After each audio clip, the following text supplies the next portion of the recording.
Hey, what is going on, guys? And welcome back to another episode of Star Wars Galaxy of Heroes, where today we get to do another reveal of a new character heading our way, and that is BB-8. Now, in order to unlock this little guy, he's coming through a legendary type of event. I'm assuming like Grand Admiral Thrawn, Yoda, you get the drill. No info as of now what type of characters will be needed, so stay tuned to the forums for more details, but my hunch is it's either going to be the First Order, since Captain Phasma is the daily login reward for September. It could be the Resistance, or it could be droids. More info on that, and we got some footage today provided by EA showcasing how BB-8 is. It's not the best footage in the world by any means, so be sure to subscribe and comment down below what types of lineups would you like to see BB-8 in. I should get BB-8 in my test account in the next upcoming days so I can make a ton of videos for you guys. But without further ado, let's go and talk about BB-8 Skit, because that is what we are all here for.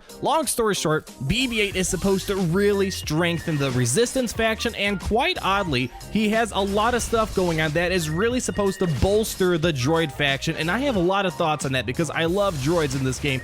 But when we look at his basic, it's quite a good basic, has a decent amount of damage, and it's called Arc Welder. Has a lot of type of impressions, kind of like R2-D2, where he deals damage to a single enemy, and instead of stunning like R2-D2 can, he can inflict tenacity down for 2 turns. And on top of that, if that target already had tenacity down, he can inflict daze for 2 turns. So kind of like R2-D2, this guy has a lot of potential. R2-D2 is known for pretty good damage output on his basic, plus having the stun, it's great. BB-8 is kind of similar. He has decent damage output on his basic, and having tenacity down and daze as well is a pretty powerful mechanic. It's probably going to be great to shut down those Captain Rex teams, because once they have tenacity up, it's pretty hard to beat them. But when you have BB-8 going out there, applying tenacity down very frequently, he also has a counter chance, as we will find out soon enough. That means he's opening up opportunities to expose, ability block, and daze, or even stun characters that rely on tenacity up. Now, there's a lot more about that basic I want to talk about. I'll save it more towards later in the video because I want to keep moving on here, because the next thing we have is a special attack that has no cooldown, and it's called Covert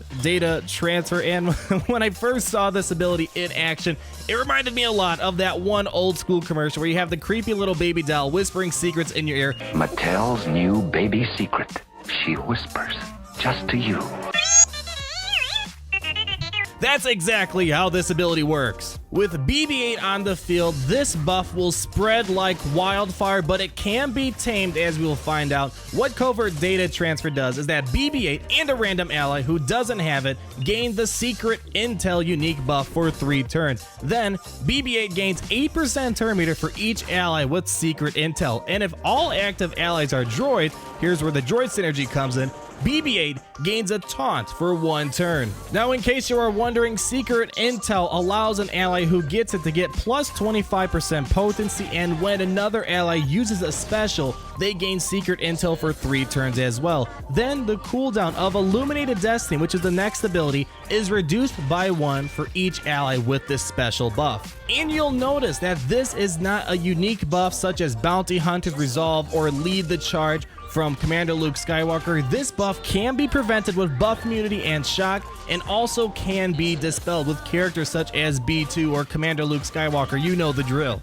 At this point, it's really difficult to tell if you should be worried about secret intel spreading like wildfire on the other team, because the whole point of secret intel is to reduce the cooldowns of Illuminated Destiny. But as we'll find out, Illuminated Destiny has a cooldown of 70. That is no typo. 7, 0, big 7, big 0 is the cooldown, which is the highest cooldown we have in the game right now. But let me tell you what Illuminated Destiny does. Let's say BB-8 gets to reduce his cooldown all the way to 0. Here is what Illuminated Destiny does. It dispels all debuffs on all allies and exposes all enemies for 2 turns. All allies gain 80% turn meter and gain advantage, critical chance up, critical damage up, speed up, and offense up for 4 turns. That's a long time. And wait, there's more. Droid and Resistance allies recover 20% protection. And just to clarify, this ability does start on the 70 turn cooldown, and the expose Illuminated Destiny can apply is not able to be evaded. And lastly, whenever a droid ally scores a critical hit, reduce the cooldown of this ability by 1. So there's a lot of stuff jam-packed in here. It's essentially old Ben Kenobi's unique times 5 bajillion. We'll talk more about it soon. Let's just get straight to these last two things here. They are both uniques and they're pretty good. First of all, the first unique we have is called Roll with the Punches, and BB-8 has an 80% counter chance, and then when BB-8 attacks out of turn, he calls a random resistance ally to assist, which has a lot of good synergy if R2 is the only other resistance ally on the team. Hold that thought, we'll get back to it. And last thing we have is the unique ability called Self-Preservation Protocol, and this essentially just replaces Jawa Engineer for a droid team. Whenever BB-8 takes damage, he has a 50% chance to gain Foresight for 2 turns, and then at the start of each encounter, if BB-8 is active, droid allies gain 8% turn meter for each active droid ally. So that means it's pretty much a replacement for Jawa Engineer if you have a full droid team. And lastly, when BB-8 evades, droid allies recover 8% health and 8% protection. Woo! A lot of stuff here, and I got a lot to talk about, but let's kind of work our way back a little bit to the basic attack Arc Welder. A lot of times, I'm going to recommend having R2-D2 with BB-8, and especially if you're running a droid team, you might want to have BB-8 and R2 together because BB-8's going to get hit, especially if he's taunting for a droid team. He's going to counterattack, and he's going to call in R2-D2 to assist. So let's say you get that tenacity down on a character, R2-D2 is going to follow up and has a higher chance to apply that stun because of the fact we're reducing the chance that the enemy might resist that stun. So R2 and BB-8, a lot of strong synergy between them, both using their basics, both tag teaming among one another, and it's okay for a resistance team as well. If BB-8 attacks out of turn, you might call in, let's say, Resistance Trooper to attack and apply Expose, which helps a Finn Zeta leadership, which we will talk about. So a lot of ways this can work, and I definitely see this being a great potential for Resistance and droid teams because the tenacity down will ensure you're inflicting Expose as much as possible, because if you've seen my Resistance video, Resistance relies on expose, expose, expose. Now, I'm not exactly sure what to think of the whole Covert data transfer and Illuminated Destiny. It's questionable for Arena. Trying to get a 70 cooldown ability all the way down to 0 it's going to be tough in a 5-minute span where usually most arena battles are determined in the first minute or two. So I think BB-8 in a non-droid and resistance team, you're not going to be able to use Illuminated Destiny. It's almost impossible to do so. Even if you have 5 characters with secret intel, it's going to take quite a long time before that goes all the way down to 0. In a resistance team, you might have a high probability of getting Illuminated Destiny to work in your favor because with the Finn Zeta leadership, every time an enemy that was exposed gets attacked with that expose on them, then you reduce the cooldowns of all resistance allies by 1. So if you keep stacking those exposes, there's a good chance you might go and reduce Illuminated Destiny all the way down to 0 and use it in the battle. I think the most potential where you're going to see Illuminated Destiny be used a lot is in a droid team with an HK-47 leadership. Let's just work through a quick hypothetical here. You have an HK-47 leadership with BB-8, R2-D2, B2 Super Battle Droid, and IG-88. Pretty much all of them except BB-8 have an AoE. So let's say we start off, because we're in a full droid team, the droids get to start up with 40% extra turn meter, so they're pretty much ready to go. HK-47 starts up with the AoE, 5 critical hits. Then R2-D2 comes in, for example, does an AoE, 5 critical hits. Then we have B2, 5 critical hits. Then IG-88 with all those debuffs does 5 critical hits and some major damage. So if we assume the world is all rosy, right there we just reduced Illuminated Destiny by 20 turns, and that's not even assuming those droids already had secret intel, and if that's the case, those 4 droids also reduced this by another 4 turns. And then if you know HK-47, they're going to get 100% turn meter when they're landing 5 critical hits, which means they're going to probably pop in 1 more attack, which is going to be a critical hit. So let's assume another 4 to 5 critical hits are made by those droids. So if you're kind of following my logic, the droids have a decent opportunity to take advantage of Illuminated Destiny the most in Arena, but the problem is droids are not the best team in the game. They're not meta. They are more for people probably in the 400s and below. They're nowhere seen in the top because they're very fragile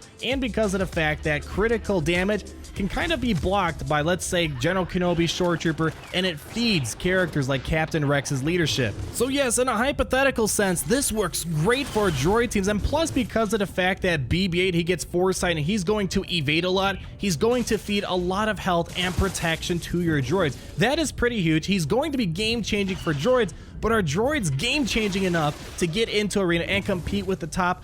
I don't think so, and I think there's more to this that we don't know right now. Now, what I'm about to say is not official, and it's me just making some guesses, but I think BB-8 is setting up the stage for a droid rework in the future. Down the road, we might be surprised, and BB-8 is going to be a critical component of a droid team, perhaps making a huge comeback in the game. He essentially has a mini Darth Maul leadership. He can go and give all these droids a big boost of turn meter at the very beginning. He essentially replaces Jawa Engineer. Before, in order to make a droid team work, he needed a fast Jawa Engineer who got out there and gave all droids 45% turn meter. This essentially replaces Jawa Engineer, and that's actually a good thing. A Jawa Engineer was mainly a one-trick pony, and that is it. This guy offers a lot. So if you're kind of following all my gibberish and all these thoughts I have flying in my head, I think there's a lot of potential for BB-8, but because of the fact that Resistance, they're already very good offensively in Arena, they don't really need BB-8. You can send in just 3 Resistance characters and they can defeat a whole Gear 12 team.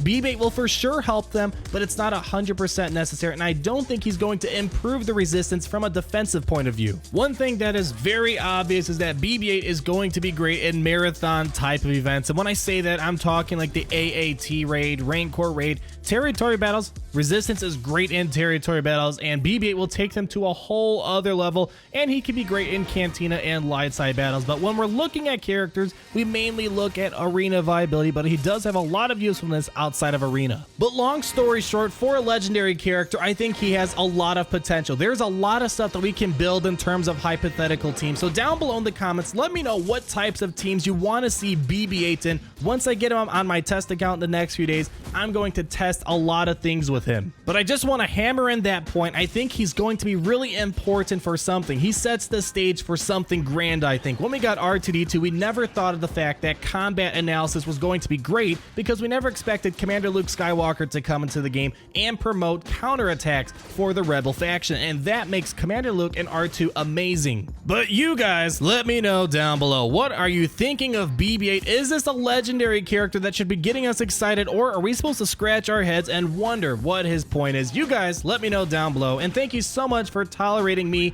having to loop the footage over and over again. I really do appreciate it. If you did like this video, please feel free to leave me a like and subscribe so you're not missing a thing. More BB-8 footage coming out from me soon, and as always, I'll be back.